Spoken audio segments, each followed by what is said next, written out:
कुछ ही समय बाद ये पता चले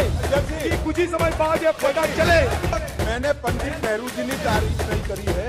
मैंने जो पंडित नेहरू जी ने कहा वो कोट अनकोट कहा है, उसको तारीफ मानना है तो मुझे कोई आपत्ति नहीं है। मान्यवर, इधर उधर की बात ना कर, बता काफिला कैसे लूटा। मैं ये कहना चाहते हैं, नेहरू जी को सहारा बराबर लेते रहते तो आज हिंदुस्तान में ये मणिपुर हरियाणा हमें देखने को नहीं होते। ये आप मान के चलिए।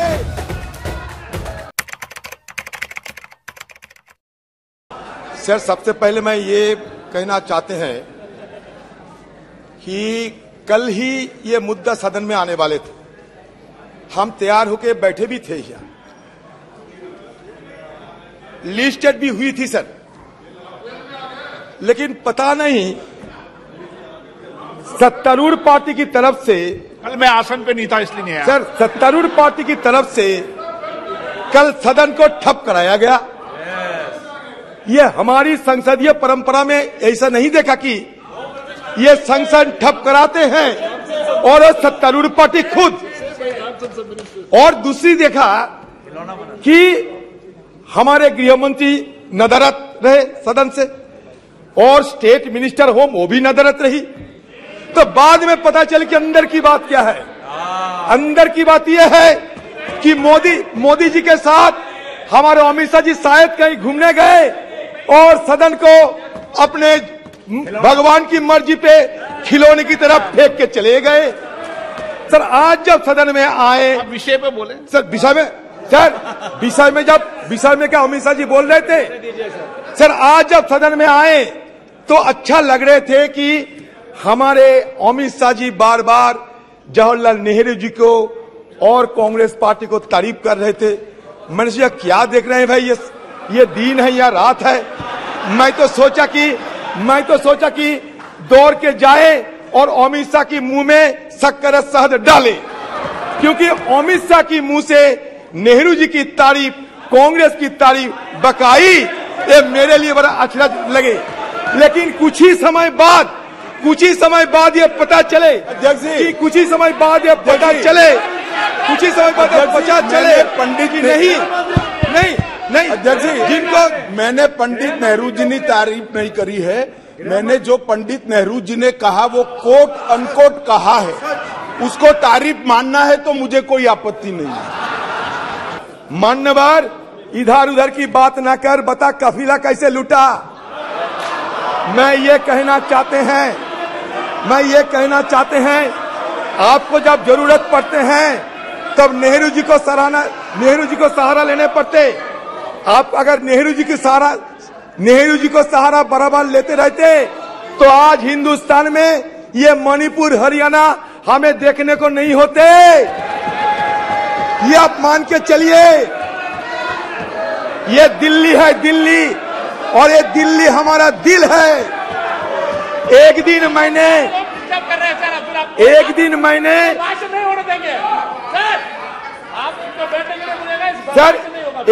मैंने अपने रूह से पूछा, ये दिल्ली क्या है। जब जवाब में ये बताए गए मानो आसमान जिस्म है तो दिल्ली उसका जान है।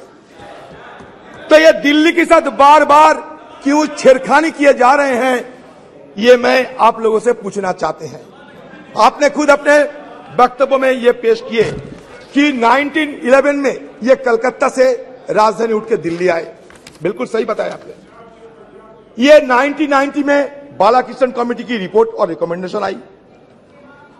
69th amendment 1991 was passed by Parliament, which inserted Articles 239AA and 239BB in the Constitution and provided for a legislative assembly in Delhi.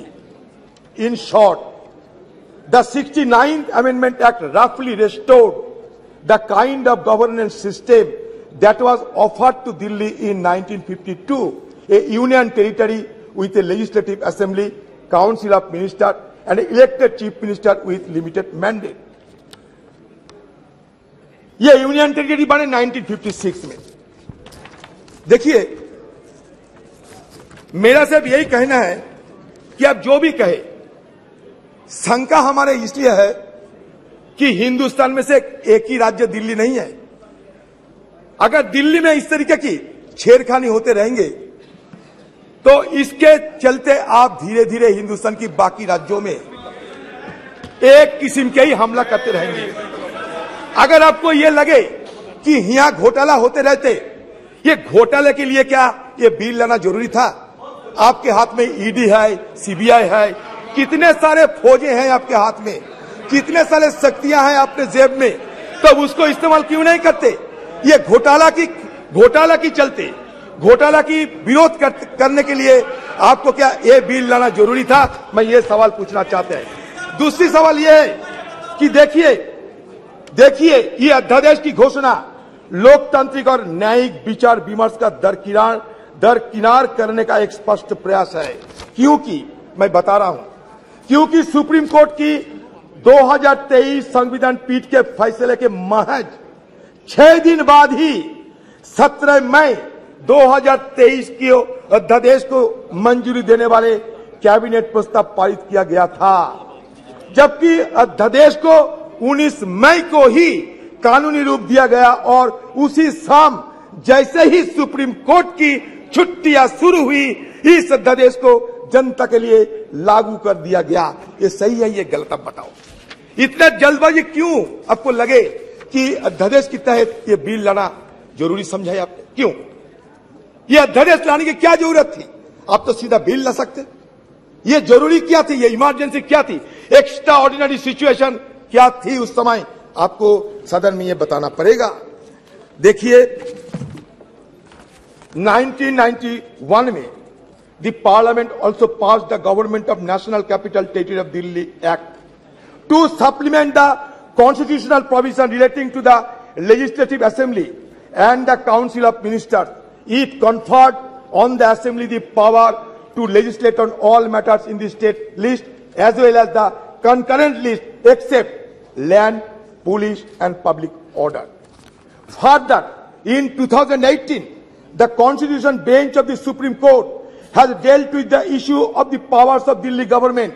Supreme Court involved the interpretation of Article 239AA of the Constitution, which deals with the governance structure of the national capital.